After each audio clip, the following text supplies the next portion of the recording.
Good evening.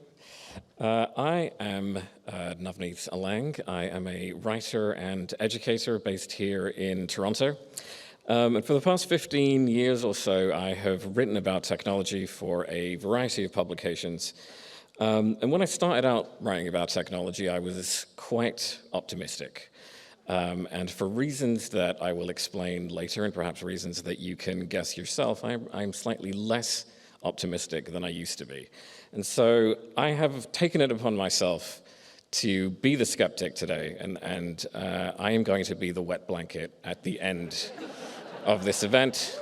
It is okay, I'm used to being unpopular. So there are three things that I wanted to talk about today. They are the narrative of progress, some of the limits of AI as it currently exists, and I also wanted to maybe engage the slightly philosophical question of what is intelligence? So I wanted to start by returning to the 1990s. I'd like you to cast your memory back to the 1990s. I was wearing a lot of plaid. I had absolutely ridiculous facial hair. I was listening to a lot of Tool and Rage Against the Machine. If you're old like me, you remember these things. And at the time, there was this thing that people were talking about called the information superhighway, which of course became the internet. And what we were told about the internet was that it was going to be this incredibly revolutionary thing. We were going to become connected. We were going to become informed. Life as we knew it was going to change. Now, obviously, the internet has sort of instigated profound change. There have been enormous benefits to it. But this idea that the internet was this sort of unproblematic good obviously didn't hold, right? So now that we exist in the 2020s, we know that the internet, in addition to all of its many beneficial qualities, has also instituted a number of negative qualities, which is to say there's misinformation, there's increased polarization, there's questions of distraction, the effect of technology on our psychology, et cetera, et cetera. And so what we are hearing currently about artificial intelligence tends to mimic that sort of utopian vision of the internet, right? So artificial intelligence is here, it's going to change everything, everything is going to be better.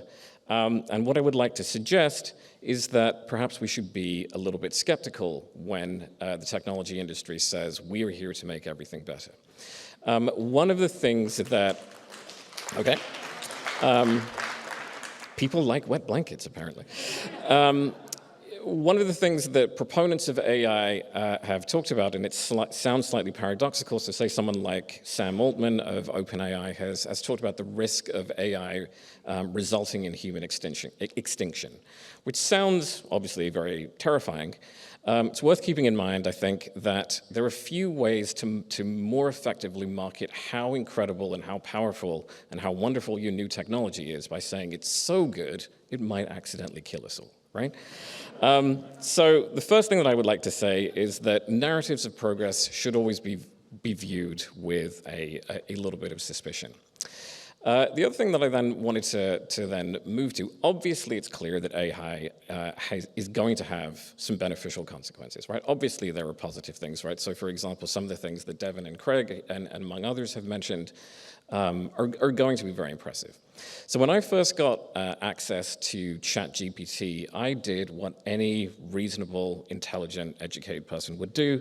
I asked it to write a limerick about pizza. Why did I do that? I could have been hungry, I don't exactly know. And the limerick that it produced was actually kind of good. It was sort of interesting. Just recently, my partner and I were sitting down looking out over Lake Ontario. I asked ChatGPT to write a poem about, casting your gaze out onto a lake. It was actually reasonably good, as poems go. The reason that artificial intelligence, or at least what we currently call artificial intelligence, is good at that kind of thing is because it functions on something called LLMs, right? Large language models. And what those are good at are recognizing patterns within language, the context within which words appear, and then reproducing that information in a sort of contextually appropriate fashion.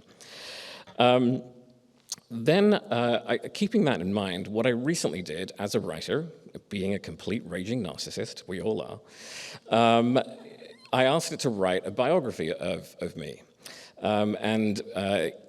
reading that biography of myself, what I learned is that I was born in India, that I went to Concordia University. I have been published in the New York Times, and I quote, "His work serves as a guiding light for individuals seeking to navigate the evolving landscape of technology."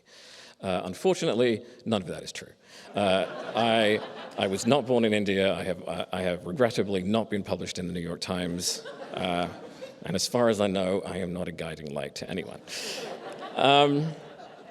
So the second point that I would like to emphasize is that what we currently call AI has some serious flaws, and that is that they will get better over time. Accuracy will improve over time. But what we currently call AI, I don't think you can say, in any reasonable sense, is intelligence, right? It isn't producing knowledge. What it is producing is language, right?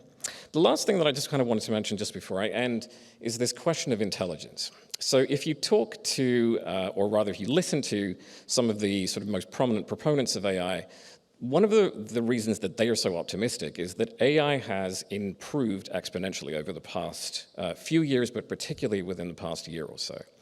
And they will refer to the idea that in intelligence, the comparative intelligence of these systems is also going to improve exponentially. And I think it's worth kind of taking a beat to think about what that means. What would it mean for something to be 10 times or 100 times or 1,000 times more intelligent than another thing, right? What I think those kinds of things assume is that the problems that we are facing in society are a result of a lack of intelligence. And so we recently had an election here in Toronto. It was an election that was predicated on, or rather was contested on a number of issues like the housing crisis, affordability, et cetera, et cetera. The idea that AI is going to fix all of those problems assumes that what we are lacking is intelligence. But what we are lacking in regards to those issues is not intelligence. It is political will, it is consensus, it is resources, it is a number of things. And so I think it's worth pushing back on the idea that what we actually need is more intelligence. And so I just wanted to end off just by saying that I am someone who has dedicated a lot of his life to technology. I believe profoundly that technology can fundamentally and quite significantly alter the world. But what I also believe is that it isn't technology ultimately that does the changing. That task is inevitably up to us. And that is it. Thank you.